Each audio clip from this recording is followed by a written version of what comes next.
Hi, I'm Mara Webster with In Creative Company, and today I'm thrilled to be talking to Charlotte Ritchie all about the final season of You. And I wanted to start off by talking about where we find Kate in the beginning of that first episode, because there's a 3 year time jump from the end of the last season. And what I love is that you see this immediate difference because Kate's always someone who's been very, very guarded and protected of herself. But you can kind of see the ways in which she's allowed this to come down a little bit in certain ways with Joe, even just in those first few scenes. And so I was interested in how you looked at that time jump and where you felt like that would make these small changes and adjustments to her. Yeah, I think that it was kind of tricky. I mean, a lot of it's in the writing, all of it's in the writing, obviously, but I feel like there was such a transition to make because we only see Kate soften towards the end of series four, and like you said, like this in this relationship with Joe, but she has such a different life, and I feel like I didn't want to lose the kind of where we'd known her, but there has been a lot of change in the last 3 years. So to sort of feel this transition of her, she's still kind of there, but there's an openness and a kind of warmth there that's quite new.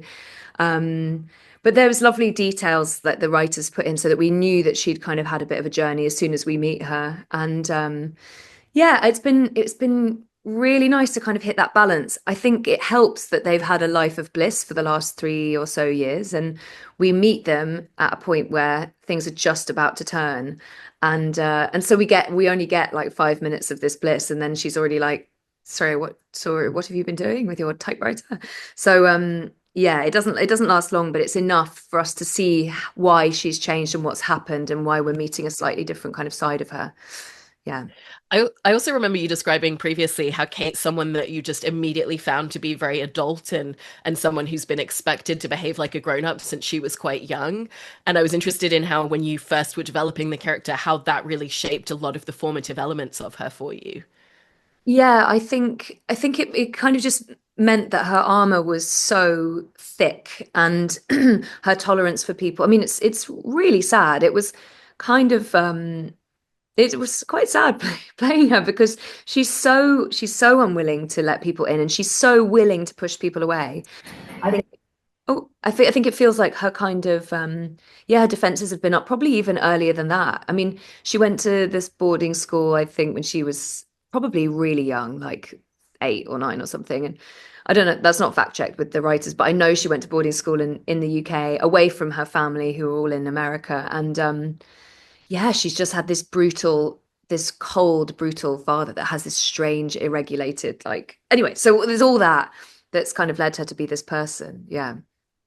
And there's an interesting aspect to playing a character like Kate in a show like You, because there's always kind of this wink to the audience in the tone of the show, but Kate kind of feels like she goes against the grain of that in a lot of ways, especially last season. But again, the beginning of the season felt like it allowed you to kind of nod to that in a few ways. And so how do you feel like this character has always played against the rest of the tone of the show in that regard, but also how did it allow you to do just a little bit of it this season? Yeah, I think again, I think that comes from her. I mean, there's such a seriousness there. And actually, in a way, she doesn't.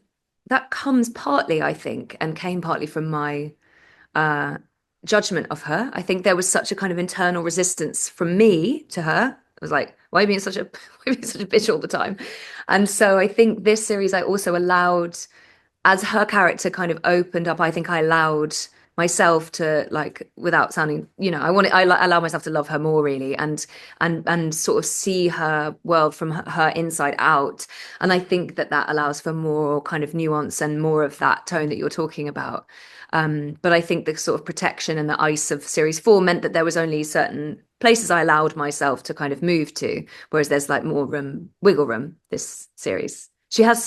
She has lightness in her life. She has like a kid that she loves, and she has a family, like, well, at least a brother that she really loves. And I assume she has some friends. Phoebe, she's got Lady Phoebe, and she's still in touch. So yeah, and she kind of has Joe, so she has this openness. That's yeah.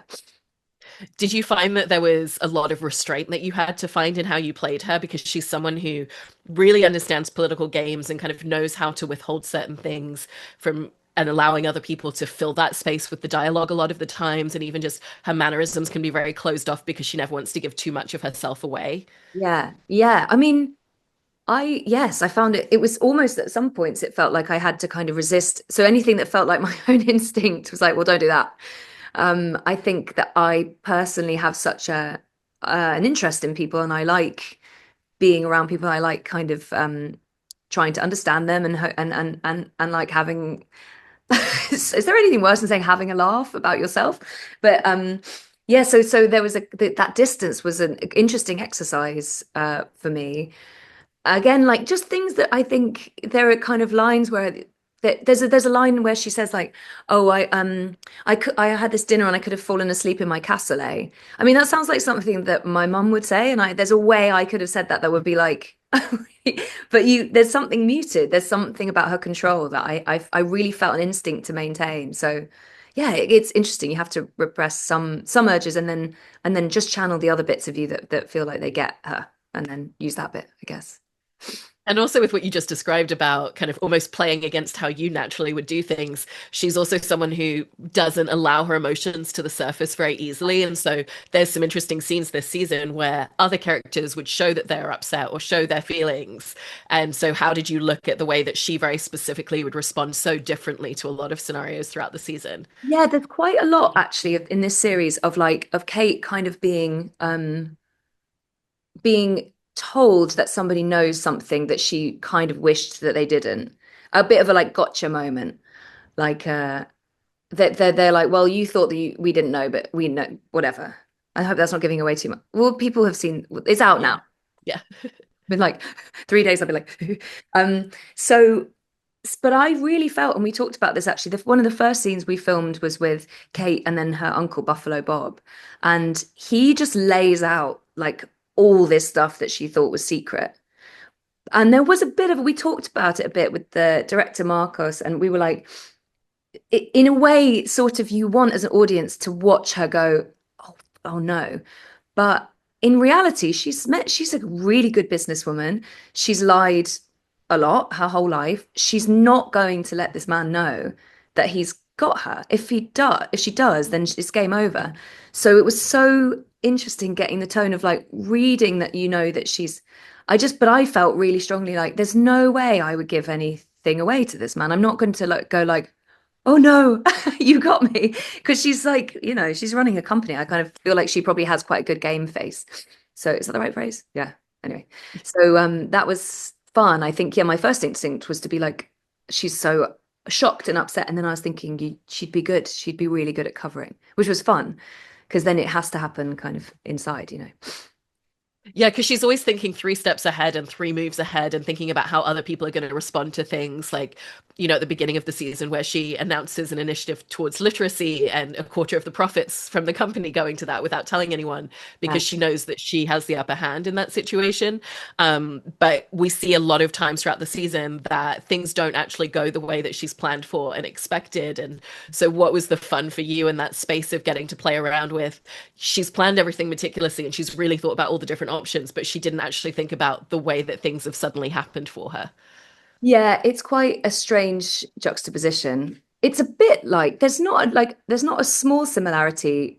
It's quite similar with her and Joe. There's a kind of in the moment coolness, but there is this sometimes like lack of they sort of think they know like he'll do these things and he thinks he knows what he's doing and then something comes up or there's something comes a cropper or someone comes back to and it's like yeah duh like what did you think would happen but they're both quite controlled in the moment. I think particularly you see Penn he reads Joe takes in he like drinks in people's information but very rarely kind of reacts to it. So yeah, it was quite it's quite bizarre that they have that similarity, I think. And you are a bit like, hello? Someone's gonna find out about this. The truth will out. Yeah, I hope that's true. And in starting to kind of dive into many of the spoilers for this season, I wanted to start off by talking about the moment where she asked Joe to take care of everything with her uncle when she finds out that he's been going behind her back, because that is very much the Pandora's box that explodes everything and completely changes everything in their relationship and completely changes her perspective on him. And it's something that she's really tried to avoid. And so, from your perspective, how did that just suddenly completely upend everything that Kate had worked to establish over these last 3 years with him? It feels like, again, because we don't live those 3 years with her, there is part of it where you know they've established something good and it looks so shiny, but we know that it's kind of too good, and so in a way it feels, I already feel like it's too soon, Kate. Like you fell so quickly. But I think the kind of journey from that moment is the very interesting thing. You feel like that's a unifying moment for them, and that maybe they're going to be on a particular path. But their differing reactions to that is the crucial difference between them. And so, yeah, I think it's like she does a kind of final test, and then she really goes, "Oh, this is really not what I want." And it's such a twist and turn though, because she's so disgusted by his writing. Um, yeah, it's interesting. She really, yeah, she finds out the hard way that she doesn't want to do that much killing anymore. Yeah. Yeah, there's such a turning point for her at the moment that she realizes this wasn't just something that he was doing logistically, that he actually finds it really exhilarating, which she hadn't anticipated. And did you feel like there was a particular point then or later in the season that was kind of her end point of, I actually don't think there's any way back for us from here? Yes, I think there's a scene where she sort of says to, I remember filming this, where she says like, I can't sleep. I keep thinking about this. Like, why don't you feel as bad about this as I do? And actually Penn, he's so great in this. He's great in all the series, but he's so great in this series. He did this. I think because my character quite off up until that point has seen him be his like charming self. I got to sort of do the thing which many people do in the cast. You would sit with him and see the mask slip, and you get to see the moment where that happens. And he says like, I want to save you and I want to be this. And then I say like, I don't want that. You can help me in any way except for like by this. And then this thing just happens where he goes like, he just cuts off. It was just like I could feel it. And suddenly he's like, that's not, you're not what I thought you were, and I'm not what you thought I was. And suddenly, I think for that conversation, Kate is like, oh, this guy's such a bad guy. And then from then it's just like really fun to watch her kind of have, I mean, you're a bit like this, he was never, there was some red flags, but you know, she's got her own stuff that she's bringing to it. Um, so, oh, sorry, it's a security guard. I wish I could say I had a private security, but I don't. It's just someone lingering. Security on the other side of the I door wish I if had that. something Yeah, goes terribly wrong. yeah, yeah, yeah. So yeah, so it's that was the moment. I remember filming it, and I actually said to Penn afterwards, I was like, dude, that's that was really, really creepy. He's like, I'm sorry. He's so good at it. And it's so important that that happens. I think this series, we really, the mask, I mean, it slipped a few times, but he's horrible at points in this. I think it's really important that he is really finally this horrible.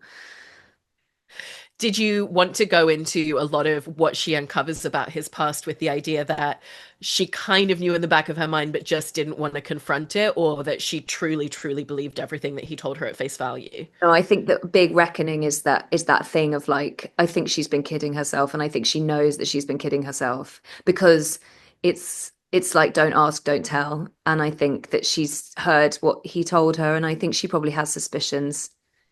That is to kind of personally kill a few people, even if it's for the justified reasons he believes, is so huge, in my opinion. So I think that she's rationalized something that, and also I do think there's something I've thought about this. I've said sort of talked about this before, but there's something specific about the bureaucratic violence that Kate is part of, and then Joe's personal violence. There is it's a different thing. It's not saying that one is more abhorrent than the other. In many ways, the detachedness of the kind of corporate faceless violence is worse because it's like there's no one that gets, but there is, it's a difference. And that for her, I think his like visceral kind of contact based violence is different. I think she hasn't wanted to look at that.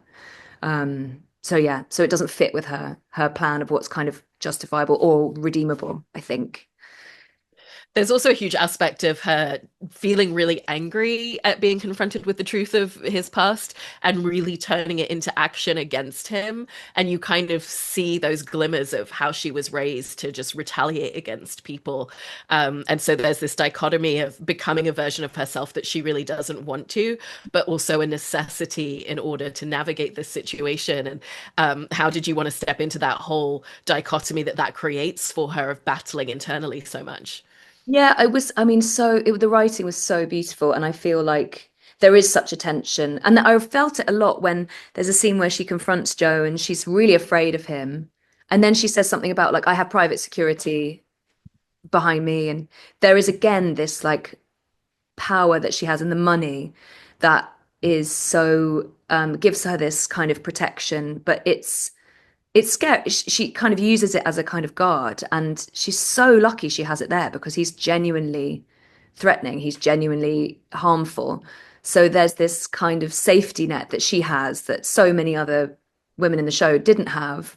And I think she's sort of aware of that and the kind of strange, like, vulnerability mixed with this kind of power. It's like a weird tension. But I think in a way it's quite nice because her like anger um and her vitriol can finally be directed somewhere where it feels deserved. Like, she's not randomly slagging someone off or like dismissing someone out of hand.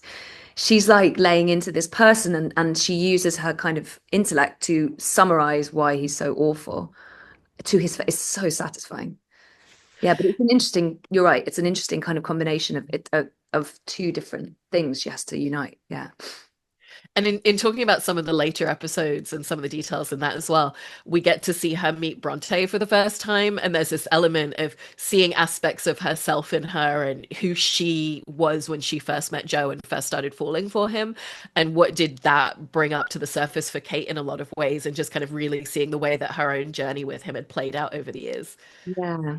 Yeah, that I loved that scene. I didn't really get to do any scenes with Maddie, who I think is so brilliant in this. And I mean in everything she does, but this is it's she carries the show like so beautifully. And um it was so fun to film that because we'd never had this kind of face to face, and it's so lovely because it is a kind of other woman, wife, sort of standoff, but there's something about it that feels they're both so sure of themselves. And I think for Kate, she's sort of not that invested in Bronte. I think she feels that it's so much bigger. I think she feels sorry for her, but I don't think there's a huge amount of empathy. I don't think she's worried for her.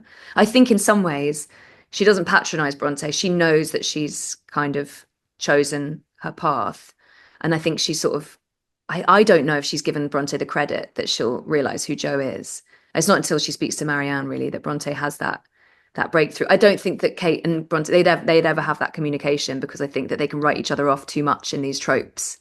But it was really fun to do, and I loved the way it was written. It wasn't kind of shouting, and it was just very both of them kind of eyeing each other up, being like, "Good luck." Yeah, And when Kate meets Nadia, that again is a real space of having to confront her own part that she had in Nadia ending up locked up for all of the actions of Joe. And I love the fact that Kate recognizes, I'm not going to even ask for forgiveness because I don't deserve it. And so, how did you feel that all of those scenes with Nadia and kind of reconnecting and having to confront in person what she had done to this young woman really bring a lot of things up for her? yeah. I think I like that she doesn't ask her for forgiveness. That she just knows that it's so beyond what she's done is so sort of beyond that it's not really an okay thing to ask. It was so fun doing the scenes with Amy. Again, we hadn't got to work together in the last series, so it was. And I love Amy. She's a really good friend, so it was really fun to. And also the two Brit, we'd like she'd just flown over from London, so it was like really nice to have another person from. Like, it's so funny how I don't consider that when I'm there. I'm not like I don't think about it, but as soon as I was suddenly away from home, I was like, "Ah, a British person." I'm like, when did I become so like nationalistic? Like, another Brit.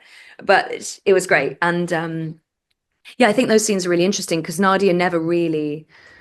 There's one moment of tenderness that she gives Kate, which I think is really generous. Like, I don't think she should. She doesn't have any reason to give Kate anything at all. It's the least she should do is get her out of jail. The least, and then she should set her up for life and like and leave her alone forever. But it's fun because they've both got their different kind of attitudes towards Joe. But I think particularly Nadia's character is so great, Amy's character, because she never had a romantic interest with Joe. She kind of just sees him finally as he is, and so she's got none of that complication with him. And that, yeah, it was really fun doing scenes with Amy, especially the bits around the cage. She is like so dry, and so funny and so disparaging. When she says something like, "Oh, vampire fiction," she's like, "God, I feel embarrassed for you." It's like, it's really great.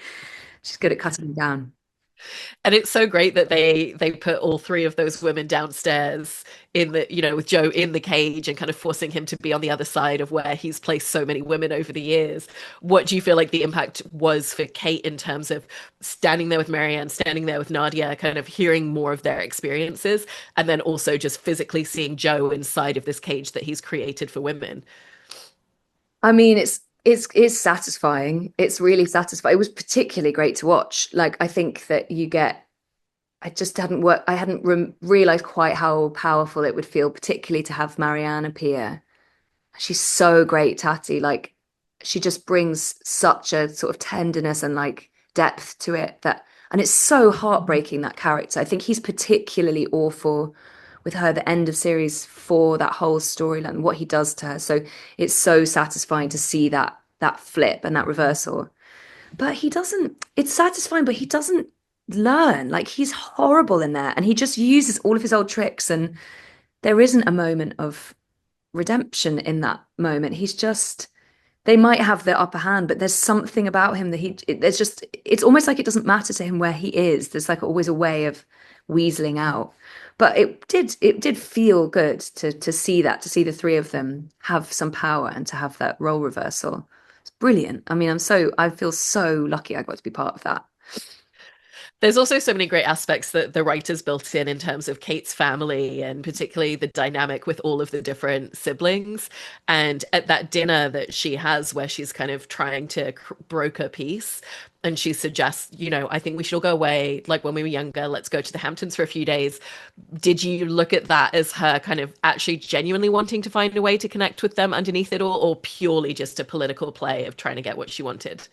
I think, yeah, I think she did. I feel that there is a softness to Kate, and there's an optimism to her, and like a tenderness. That there's a nice thing when they in the intros they talk about how Maddie and Kate were friends before Reagan kind of turned her, or she left and then Reagan turned her against her. And Maddie has a tenderness to her that I think both left without the kind of horrible influences. I mean, maybe this is true literally for everybody, but they have that, they have a softness in them, and I think that Kate is on such a high when we meet her, and I think she is so on a like sort of mission for redemption that I think she has to believe. I think she does believe in it, and I think to be honest, there's also a slight amount of ego. I think she's like, I'm kind of the head of this family now. I think I can set the tone, but she's so mistaken.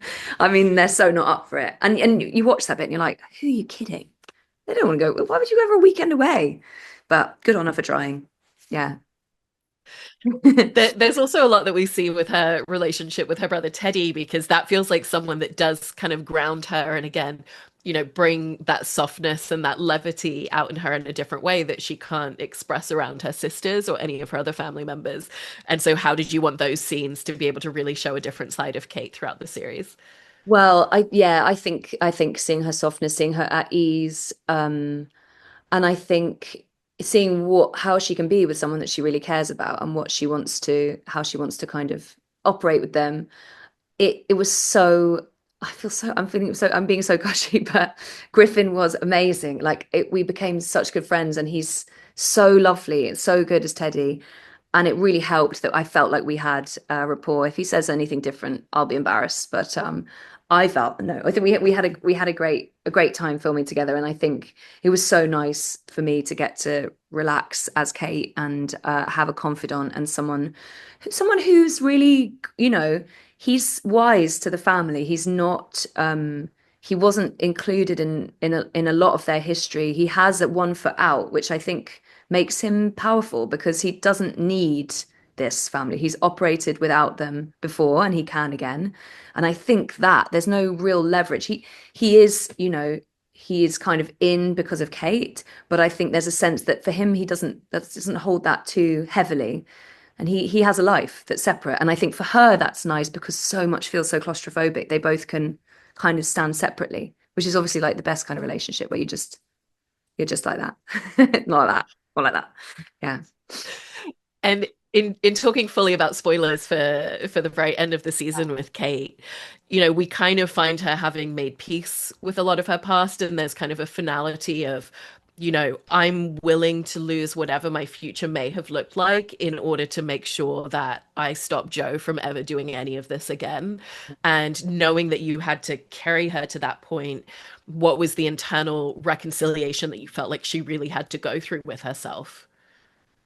I think it really only happens in the moment where she realizes that she has the gun and she's going to have to be the one to do it. And in fact, I think it only really dawns on her what she's doing when she asks Marianne to look after Henry. I think she's in such kind of survival mode and she's so like in for this revenge redemption thing that for me it felt like when we were doing it, because I didn't know, you know, she doesn't know she's going to do that till it happens. For me, the moment was when she realizes the person that she's going to do, and I think she's grown to like really love Henry, and that's a part of her life I think she probably didn't plan to have. And yeah, that feels to me the moment where she realizes what she's really doing. But by that point, she says she's going to do it. So she's, you know, she can't ask either of them to, and she knows he has to. She thinks she knows he has to go. So yeah, that's it really. I think the jail thing, and I mean, I think she abstractly hasn't really engaged with that. It's the realization that she's going to have to let Henry go to his adoptive dads and not see him anymore. That's the moment. But by that point, like I said, she's in too deep. But it's so fun, that following scene. It's just so great. Yeah. Hooray! Well, I really, really appreciate you talking about all of this. It's such a great season, and you Oh, were fantastic in it. Thank you, Charlotte. thank you so much. It's so nice to meet you. Thank you. That was lovely.